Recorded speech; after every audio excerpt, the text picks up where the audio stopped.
Muchas gracias por la presentación. Estamos súper contentos de estar en un evento tan bacán como este. Para los que leyeron nuestro abstract, contarles que ha cambiado un poco la presentación porque es un trabajo en proceso, pero bueno, aquí vamos. Cuando nosotros queremos estudiar el comportamiento humano, lo que hacemos es enfocarnos en patrones generales o regularidades globales. Por ejemplo, si quisiéramos decir cómo se está comportando la gente en esta imagen, podríamos decir que la gente se está moviendo en distintas direcciones. Incluso podríamos atribuirle intenciones por las cuales se están moviendo. Decir, por ejemplo, que están yendo a su trabajo o a estudiar o de compras, etc. Pero podríamos decir, ¿qué sienten estas personas? Algo pasó. Se pegó. Pero podríamos decir entonces, ¿qué sienten estas personas o qué piensan respecto a un tema en particular? ¿Qué actitudes tienen, por ejemplo, frente a un evento? La respuesta es sí. Y justamente ese es el objetivo de nuestro trabajo. Lo que nosotros hacemos es tratar de entender el comportamiento a través de lo que las personas sienten, de lo que las personas opinan o de las actitudes que tienen. En la charla vamos a presentar dos casos de estudio aplicados. Uno, que es respecto a la percepción que tenemos frente al transporte, y el otro es un estudio de la dinámica de opinión frente a un caso particular, la ley de aborto en Chile. Bueno, esto no es nada nuevo. Muchas disciplinas se han encargado y se encargan aún de estudiar estas cosas, como la sociología, la psicología, la antropología. Y si bien los métodos tradicionales que ellas utilizan para responder estas preguntas o para estudiar estos fenómenos nos entregan información súper valiosa y son muy útiles, tienen algunas desventajas. Por ejemplo, implementar una encuesta tiene altos costos en términos de dinero, de tiempo, de personas que tienen que trabajar en ello. Y debido a todos estos factores, la muestra a la que se puede acceder es pequeña.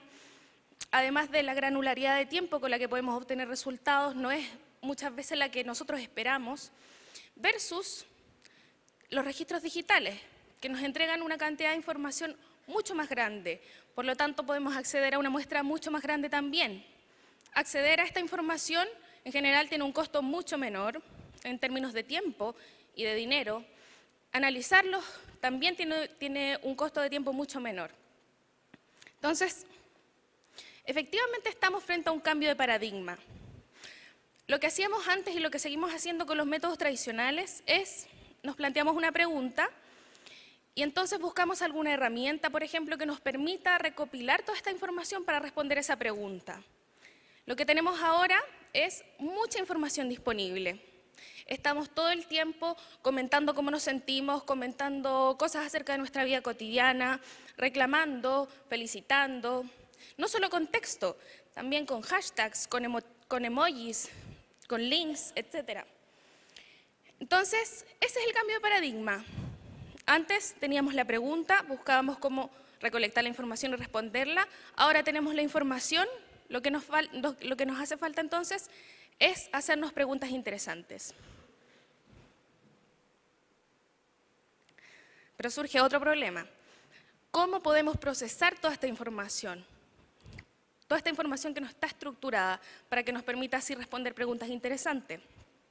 Bueno, les cuento, a modo bien general, este es el método principal que utilizamos en los casos de estudio aplicados que les vamos a mostrar, ya que trabajamos con datos de Twitter y ya que no podemos leer uno a uno los Twitter, ¿cierto? Para detectar alguna emocionalidad o alguna actitud u opinión, lo que hacemos es utilizar una técnica de Machine Learning para detectar de qué cosas se están hablando en estos tweets, para detectar emociones, actitudes, opiniones, lo que sea. Entonces, lo que hace es que toma la premisa de que todos los documentos de texto hablan de ciertos temas, y estos temas, a su vez, están construidos o definidos por un conjunto de palabras. Como nosotros queremos identificar, por ejemplo, una emoción o una actitud, podemos darle como semilla a nuestro algoritmo ciertas palabras que definen esta emoción o esta actitud, y así el algoritmo se entrena y nos dice luego cuánto de esta emoción o cuánto de esta actitud tenemos en nuestros datos. Ya. Entonces vamos a los casos de estudio aplicados. Paula les va a contar acerca del primero. Hola a todos. ¿Se escucha? ¿Se escucha bien? Hola, mi nombre es Paula. Les voy a contar un poco acerca de ciudades. Las ciudades son sistemas que están en constante crecimiento. Este crecimiento conlleva a que las personas se muevan de manera distinta de A hacia B. El transporte es una actividad vital que tiene un gran impacto en la calidad de vida. Entonces, cuando algo sucede, reaccionamos. Por ejemplo, la implementación de los torniquetes. La encuesta de la DTPM mostró que los torniquetes no eran aceptados por la población. Sin embargo, una encuesta de este estilo no nos permite hacernos otras preguntas además de la principal. Por otro lado, nosotros estamos constantemente generando opiniones en plataformas como Twitter. Felicitamos, nos quejamos, denunciamos, decimos nuestras experiencias. ¿Qué pasaría si nos dedicáramos a escuchar y a estudiar estas opiniones que espontáneamente publicamos? Entonces, eso es lo que nosotros proponemos, determinar qué caracteriza la percepción de cada modo de transporte. Para responder esta pregunta, vamos a utilizar un dataset del año 2017, que se compone de 525.000 tweets de 80.000 usuarios. Esta es la nube de palabras que caracteriza nuestro dataset. Podemos ver que hay palabras como Transantiago, taxistas, bicicleta, bus. También vemos otras cosas, usuarios, hashtags, los emojis no aparecieron muy bien. Vemos enlaces. Estudiemos estas componentes de texto para tratar de responder la pregunta. Primero, nosotros quisimos desagregar la percepción en dos componentes, emociones y temáticas. Para poder estudiar las emociones, utilizamos un léxico basado en la teoría de Paul Ekman, que es un psicólogo que determina que hay 6 emociones básicas: disgusto, alegría, pena, rabia, miedo y sorpresa. Las temáticas las analizaremos usando Luke, que es un léxico que determina dimensiones cognitivas en un discurso. Fue creado por psicolingüistas y nos interesa ver temáticas como sexualidad, futuro, pasado, familia, trabajo, recreación. Y por supuesto, los emojis, la nueva forma de comunicarnos. Nosotros sabemos que los emojis tienen una gran componente emocional, y esta componente emocional podemos ordenarla según su polaridad, positivo o negativo. Comencemos entonces. ¿Cómo detectamos los tópicos? Nos interesaba encontrar 2 tipos de tópicos, modos de transporte y emociones. Los tópicos de transporte los guiamos con palabras asociadas que anotamos a mano. Por ejemplo, L1, andén, baquedano para el metro, taxi, Uber, Cabify para todo lo que es taxi. Y las emociones las guiamos usando el emoji. Por ejemplo, para alegría tenemos celebración, entretenido, logro. Noten que también pusimos los emojis que caracterizan a cada tópico. La coocurrencia de estas palabras con otras hace que el modelo entregue palabras relevantes. Estas palabras quizás por sí solas no significan mucho, pero estudiamos algunas en profundidad. En micro tenemos por favor, la gente diciendo, por favor, ¿hasta cuándo va a pasar la micro llena? Por favor, ¿hasta cuándo la micro va a estar en mal estado? El emoji del facepalm, yo creo que se habla por sí solo. Tenemos, por ejemplo, en el disgusto la palabra amarillo. ¿Qué significa amarillo? Si revisamos los tweets que incluyen esta palabra, podemos ver que hablan de la disputa de los techos amarillos, los taxis, versus Uber y Cabify. Entonces podemos ver que estas palabras representan una realidad que podemos estudiar. Ahora, cualquiera podría decir que Twitter es una plataforma en la que la gente solo se queja. Revisemos si esto es cierto, viendo los 15 emojis más relacionados a cada medio de transporte. Vemos que efectivamente sí hay temáticas negativas. Vemos mucho el emoji de enojo, vemos disgusto, vemos fastidio, por ejemplo, ese de los ojitos hacia el lado. Pero también vemos otras cosas. Vemos que en el primer lugar hay emojis positivos. La gente habla de otras cosas, se queja, pero también habla de cosas positivas. Revisemos específicamente qué emociones se relacionan a cada medio de transporte entonces. Este gráfico muestra esa asociación, donde mientras más azul significa más relacionado y mientras más café, menos relacionado. Vemos cosas interesantes. Por ejemplo, la emoción de tristeza está menos relacionada con modos de transportes como caminar o la bicicleta. La emoción de alegría está menos relacionada con el taxi. La emoción de sorpresa está relacionada a medios de transporte más personales, como el auto, la bici, el taxi. Pero vean cuál es la emoción que está más relacionada con el metro y la micro: el enojo. ¿Por qué creen ustedes que es esto? ¿Alguno de ustedes ha experimentado algo en alguno de estos medios de transporte que lo haya hecho sentir muy enojado? ¿Sí? Las mujeres presentes, ¿alguna vez han vivido alguna situación que las haya hecho sentir muy enojadas o disgustadas? Esto es porque no todos vivimos el transporte de la misma manera. El transporte no es neutro al género. El mismo ejemplo de los torniquetes. Los torniquetes resultaron ser muy discriminadores con las mujeres embarazadas. Pero el transporte no es solamente accesibilidad, es también seguridad. ¿Sabían ustedes que el 33% de las mujeres ha vivido alguna situación de acoso sexual en espacios públicos, incluido el transporte? No hay duda que estemos enojadas. Ahora, queremos ver si es que esta información se refleja en nuestros datos. Analicemos las temáticas. Nosotros sabemos que en Twitter la gente siempre se está quejando, eso es base. Entonces, lo que nosotros queremos analizar son variaciones en este discurso. Queremos ver cuando un tema se habla más de lo normal y queremos verlo desagregado por género. La línea roja representa a las mujeres y la línea verde representa a los hombres. Podemos ver que temáticas sexuales, específicamente de acoso sexual, lo hablan mucho las mujeres. Los hombres, en cambio, bajo el promedio. Para ellos no es un tema. Los hombres hablan de otras cosas en el transporte. Hablan de recreación, de trabajo. Las mujeres hablan de futuro, de presente. Y si se fijan, para la micro hablan con muy poco optimismo. Entonces nosotros podemos representar la realidad a través del texto. Ahora, esto no es solamente investigación. Hace un par de meses participamos en una hackathon donde presentamos este proyecto de un barómetro de la experiencia subjetiva y obtuvimos una mención honrosa. Aquí tenemos una foto con la ministra de Transporte.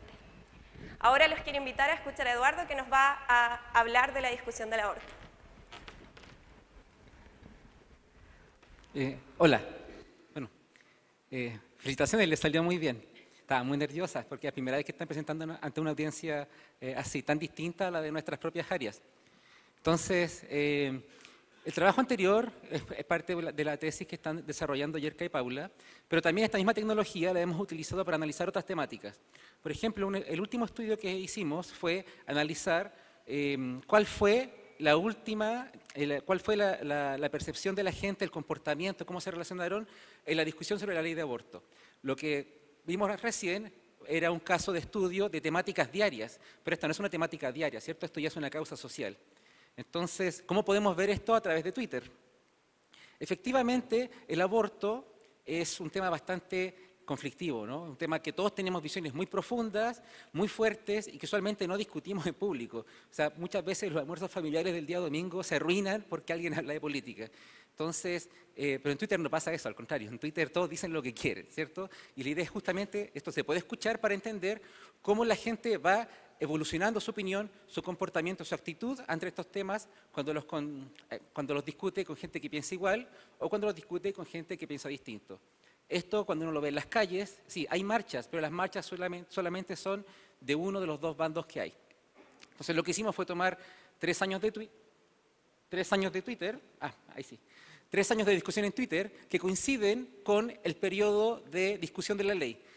Tenemos 1 millón de tweets para 100.000 personas.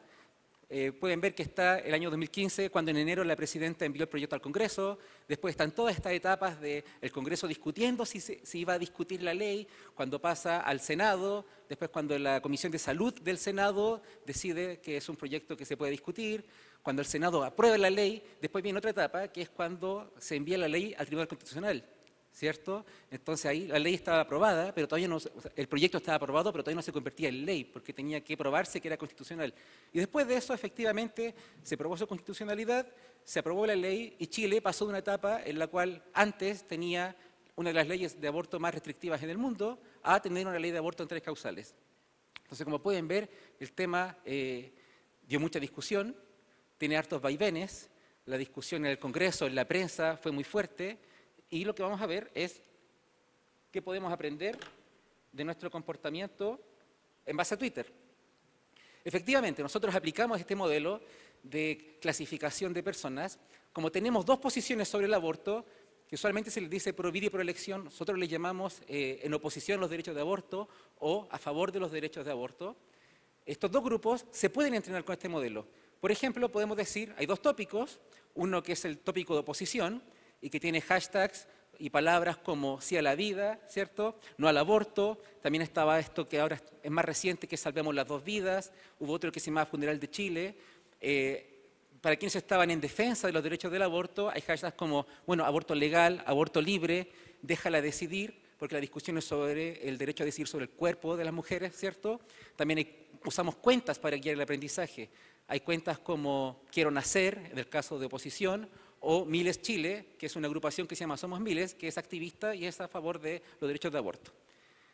Como pueden ver, la clasificación, el gráfico que está acá es de clasificación de usuarios, en el cual restamos la pertenencia a cada uno de estos tópicos. Entonces tenemos una especie de tendencia. Esta tendencia es bastante bimodal. Como yo les dije, las posiciones son extremas. Usualmente uno está en un lado o en el otro. Aquí no hay neutralidad. Si contamos cuántas personas fueron clasificadas en cada una de estas posiciones, obtuvimos que había un 73% de personas a favor de los derechos de aborto. Uno podría decir Twitter no es representativo de la sociedad. Hay muchos hombres, hay 7 mujeres por cada 10 hombres, mientras que en el mundo físico, en esta realidad, hay 11 mujeres por cada 10 hombres. Entonces hay una infrarrepresentación. Sin embargo, la proporción que nos dio fue bastante similar. Sí, no es representativo, entonces uno se pregunta qué podemos hacer para saber si es representativo o no. Porque el porcentaje se parece a lo que dicen las encuestas, por ejemplo, la encuesta CEP. Dijimos, bueno, ¿qué pasa si vemos esta representación en hombres y mujeres por separado? Y nos dio un resultado muy parecido a lo que dice la encuesta, pero también un patrón que la encuesta, por el tamaño que tiene, no puede decir que es significativo, y que es que un hombre tiene un 6% más de probabilidades de estar en contra de los derechos de aborto. Después nosotros vimos la literatura y esto efectivamente sucede. Entonces eso nos dice que en Twitter sí aparecen cosas representativas. De manera similar a lo que ya vimos, también podemos caracterizar cada uno de estos bandos. En vez de hablar de modo de transporte, ahora hablamos de posiciones respecto al aborto. Entonces arriba están los links, las menciones y los hashtags relacionados con en defensa de los derechos de aborto. Hay cosas como medios que uno identificaría de izquierda, ¿cierto? Hay cuentas que uno identificaría de políticos de izquierda, de activistas, y también hay muchos hashtags relacionados con el tema. Aquí es interesante ver que, por ejemplo, en la fila de abajo, que caracteriza al grupo en oposición a los derechos de aborto, bueno, aparecen medios que son más conservadores, sí, pero aparece también YouTube. O sea, aparentemente este grupo utiliza YouTube para diseminar su contenido. Por otro lado, aparecen los políticos que uno esperaría ver, pero también aparece Carolina Goich. Y Carolina Goich estaba a favor de los derechos de aborto. Pero ¿qué pasa? Como es DC, los grupos anti-aborto, por decirlo así, querían convencerla de que cambiara su opinión. Y respecto a los hashtags, vemos menos variedad. ¿Y por qué menos variedad? Podría ser porque es un grupo mucho más organizado. O sea, en general, si ustedes ven la literatura, los grupos que son conservadores tienden a ser más organizados que los liberales. Bueno, ¿por qué? La verdad es que no lo sé. Eso es algo que solamente un experto en el área puede responder y más adelante conversaremos sobre eso. Y aquí abajo pueden ver el mismo ejercicio que se hizo arriba con los emojis. Y curiosamente los emojis cuentan la historia de lo que pasó. Es decir, para el grupo de defensa vemos como un corazón púrpura, que para quienes no saben, el corazón púrpura es el símbolo del Día Internacional de la Mujer, ¿cierto? Vemos puños alzados, vemos una mujer con el brazo arriba, ¿cierto? Mientras que vemos símbolos de género, mientras que abajo, ¿qué vemos? Vemos un símbolo de SOS, vemos una carita muy triste, vemos caras de bebé, cara de un angelito, patitas de bebé. Entonces, se observa, se cuenta la historia de lo que pasó cuando uno ve los emojis. Pero no solo eso, yo les dije que queremos ver la dinámica. Entonces, en un ejercicio similar al que hicimos con transporte, caracterizamos las temáticas sobre las que habla cada grupo, pero las vimos a lo largo del tiempo. ¿Qué pasa cuando la discusión estaba en la Cámara de Diputados? ¿Qué pasa cuando está en el Senado? ¿Qué pasa cuando está en el Tribunal Constitucional? ¿Y qué pasa cuando ya se aprobó la ley, en el aftermath, como le llamamos? Efectivamente, hay tendencias que son constantes, pero hay otras que van cambiando. Uno esperaría que el grupo en oposición de los derechos de aborto utilizara muchas palabras sobre religión, por ejemplo, y lo hizo, pero no durante toda la discusión. en distintos periodos estuvo caracterizado por palabras relacionadas con la familia, con la muerte, etc. Mientras que el grupo en defensa de los derechos de aborto estaba caracterizado con el uso de palabras relacionadas con humanidad. Y al mismo tiempo, antes de que la ley se aprobara, antes de que se enviara al Tribunal Constitucional, hablaba mucho sobre el pasado. ¿Por qué? Porque antes no teníamos una ley. De hecho, para quienes ya tenemos más de 30, quizás recuerdan, efectivamente Chile sí tenía ley de aborto antes, pero cuando se revocó en el último día de la dictadura. Entonces, siempre se habla sobre el pasado, no es solamente en este momento no tenemos ley, sino que era antes sí había. Una vez que se aprobó la ley, la discusión del pasado se acabó y se comenzó a hablar sobre el presente y sobre el futuro. ¿Por qué sobre el presente? Porque la ley se aprobó en ese momento. ¿Por qué sobre el futuro? Porque ahí no termina la lucha para ese grupo. Ese grupo quiere el aborto libre, no el aborto con causales. Entonces, estudios como estos, ¿qué nos permiten? Bueno, podemos saber qué es lo que caracteriza la actitud de las personas, cuál es su comportamiento. Hay otras cosas que no alcanzamos a decirles por temas de tiempo. Por ejemplo, cómo se relacionan las personas y cómo esa relación va evolucionando a medida que van sucediendo cosas en la discusión, en la legislación. Entonces, es un ejercicio muy interesante desde el punto de vista computín calcular todo esto, pero la verdad es que aquí hay mucho conocimiento que las otras disciplinas pueden tomar para entender cómo se siente la gente. Una persona que trabaja, por ejemplo, en salud, quisiera entender cómo se siente la gente respecto al aborto a la hora de discutir ese tema. Porque si la gente no está informada o tiene desinformación al respecto, va a ser muy difícil educar a la población, sobre todo en un contexto como el que estamos hoy. Entonces, habiendo dicho esto y habiéndoles mostrado 2 casos de estudio y también mencionado un poco de la tecnología que se está utilizando, ¿qué se pueden llevar a casa? O sea, ¿cuál es la idea de haber venido al StarsConf, haber visto a este grupo que viene de la universidad, ¿cierto? Nosotros somos desarrolladores, queremos hacer aplicaciones y la verdad es que sí queremos que se lleven cosas. O sea, por ejemplo, la primera es que cuando trabajen con datos de redes sociales, por ejemplo, sí pueden hacerlo, sí pueden utilizarlos a pesar de que se diga que no son representativos de la población. ¿Qué pasa? Sí, no son representativos, pero si tienen en cuenta ese sesgo antes de analizar los datos, tienen en cuenta ese sesgo a la hora de calcular cosas, sí pueden aprender mucho. La segunda es que la implementación de todo esto no es difícil. O sea, las herramientas ya están. Nosotros no implementamos este algoritmo. Nosotros lo que sí implementamos fue decirle al algoritmo qué cosas tenía que ver, por dónde tenía que mirar. Pero la implementación en sí misma de un algoritmo que es muy complicado ya está. Y es software libre y está en Python. No está en R, por si acaso. Entonces, aquí lo difícil no es implementarlo, es hacernos las preguntas correctas. ¿Y por qué esas preguntas correctas son muy difíciles? Porque no las podemos generar nosotros. Nosotros no tenemos esos problemas, nosotros no estamos estudiando ese tema. Lo que tenemos que hacer es acercarnos a otras disciplinas y que esas disciplinas nos digan cuáles son los problemas que tienen. Eso lo hemos aprendido a través de esta hackathon, por ejemplo, lo hemos aprendido también conversando con muchas personas expertas en estos temas y también a través de los otros casos de estudio que hemos realizado. Una limitación que tiene este estudio y que siempre nos preguntan y que seguro que nos va a preguntar después y que bien que nos pregunten porque esto nos hace aprender más sobre el tema es, bueno, ¿qué pasa con la ironía y el sarcasmo? O sea, siempre la gente dice, no, el sarcasmo te arruina todos estos análisis que son palabra por palabra. Y sí, pero el punto está en que no todo el texto es sarcasmo. Es decir, de todas las cosas que ustedes dicen, ¿cuántas son sarcásticas? Una de 10, una de 20, y así, si son 9 de 10, son un usuario de 100.000. Entonces, ¿podría influenciar? Sí, pero la verdad es que es tan poquito que no importa. Ahora, eso no significa que lo vayamos a ignorar, lo vamos a considerar. Y si ustedes trabajan con ese tema, por favor hablemos porque sería interesante conocer su experiencia al respecto. Bien, les agradezco mucho su atención. Esta charla está disponible en esta dirección, así que si la quieren ver, pueden hacer clics en los links que tiene. Si tienen otros corpus de texto, si quieren conversar sobre posibles colaboraciones, hablemos. Nosotros no estamos aquí para vender, sino para colaborar. Así que muchas gracias y por favor sigan a Paula y a Erka en Twitter, que están creciendo en este mundo y tienen muchas ganas de que todos sepan lo que están haciendo. Muchas gracias.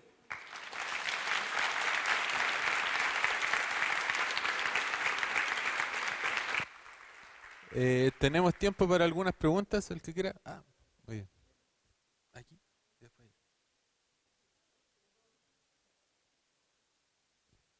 Hola. Primero que todo, muchas gracias por la presentación. La encontré visualmente muy atractiva.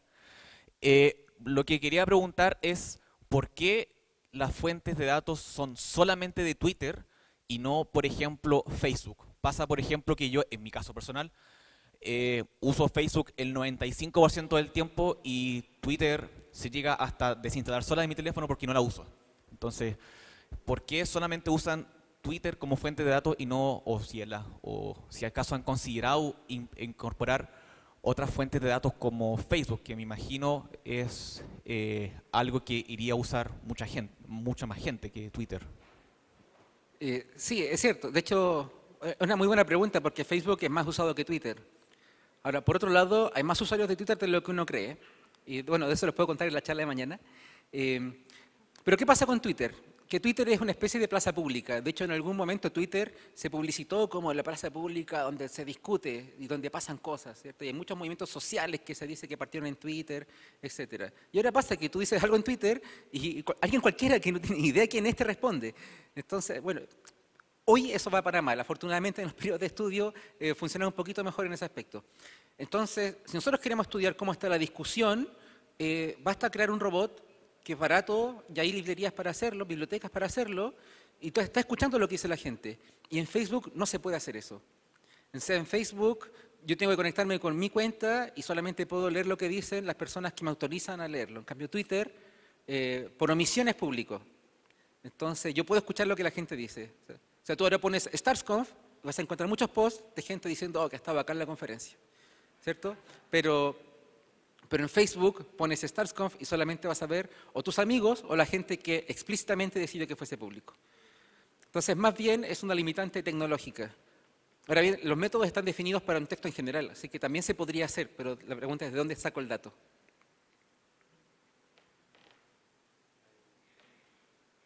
Sí, gracias, Eduardo. Muy interesante y mi pregunta está relacionada con lo mismo. Yo soy usuario de Twitter hace mucho tiempo y me entretengo mucho. Y si algo he aprendido es que no es representativo para nada del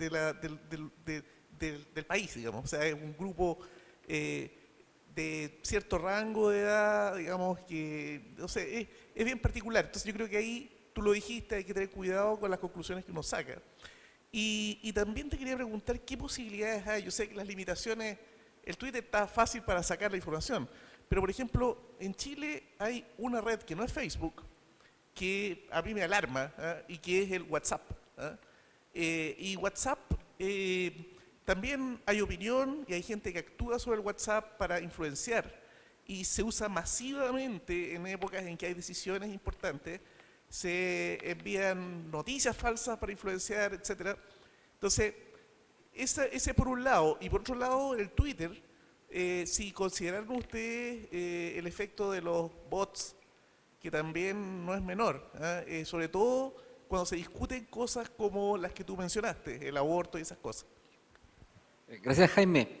A ver, respecto a lo primero, efectivamente hoy hay investigadores trabajando con WhatsApp. Ya, nosotros no podemos, en general cualquier developer no puede leer los mensajes de WhatsApp, pero hay una cosa de WhatsApp que sí es pública y que no se sabe mucho que es pública, que son los grupos. No es que tú puedas leer los mensajes de un grupo, pero sí puedes saber cuándo se crea, quiénes son miembros, etc. Y puedes conocer el título. Entonces hay gente que está investigando eso, pero eso es como una investigación súper reciente, así que no sabría decirte mucho. Ahora, de que WhatsApp influye, sí influye. Hace poco leí una noticia de que en un pueblo chico, creo que en Estados Unidos, alguien lanzó el rumor de que había 2 personas secuestrando niños. Entonces, ¿fue en México? Entonces, ¿qué pasó? Que de repente alguien vio 2 personas que no conocía alrededor de un colegio, dijo, ahí están, y los quemaron vivos. Entonces, y todo a partir de un rumor falso. Entonces, efectivamente, WhatsApp está dejando la cagada en ese aspecto. Es muy interesante estudiarlo, pero está recién naciendo esa investigación. Respecto a los sesgos, sí, es representativo de una población específica y por eso hay que tener mucho cuidado cuando uno dice a quiénes se está estudiando. En este caso, por supuesto, la gente que usa Twitter, no sé, no todos los abuelitos no usan Twitter. Entonces, tenemos claro que eso no lo estamos estudiando a ellos. Pero sí hacemos cosas como decir, para este subgrupo nos damos cuenta que obtenemos resultados que son coherentes con lo que dicen que debería suceder las personas expertas en el dominio. Y el problema está en que tampoco hay datos con los cuales validar. O sea, por ejemplo, la encuesta CEP, en el caso del aborto, entrevistó a 1.500 personas, representando a todo el país. Entonces, sí, aparecen patrones pequeñitos ahí, pero por el tamaño de la muestra no sabe si son significativos. Y lo que nosotros vimos es que algunas de las cosas que nosotros encontramos no solamente se parecen, sino que sí son significativas estadísticamente. Entonces, la verdad es que esto no es un reemplazo para ese tipo de estudios, sino un complemento que ayuda a profundizar el conocimiento. Y la tercera pregunta la olvidé. ¿Me puedes decir? Ah, los bots, ya. Entonces, lo que hice, en el caso del metro o del transporte, no hay muchos bots diciendo cosas, ¿cierto? Pero en el caso de discusión política, sí. Lo que hicimos fue ver qué tan antiguos eran, qué tan viejos en Twitter era la gente que había participado en la discusión, y la gran mayoría era como desde el 2014 hacia atrás, cuando todavía no estaba el fenómeno de los bots. Entonces, al menos sabemos que son cuentas establecidas en la red. La mayoría se inscribió por el terremoto del 2010, de hecho. Bueno, por cosas de tiempo, creo que había gente que quería hacerle más preguntas, pero me imagino que se pueden sentir con la libertad de preguntarle si los ven por ahí dando vueltas. Así que démosle un fuerte aplauso y muchas gracias.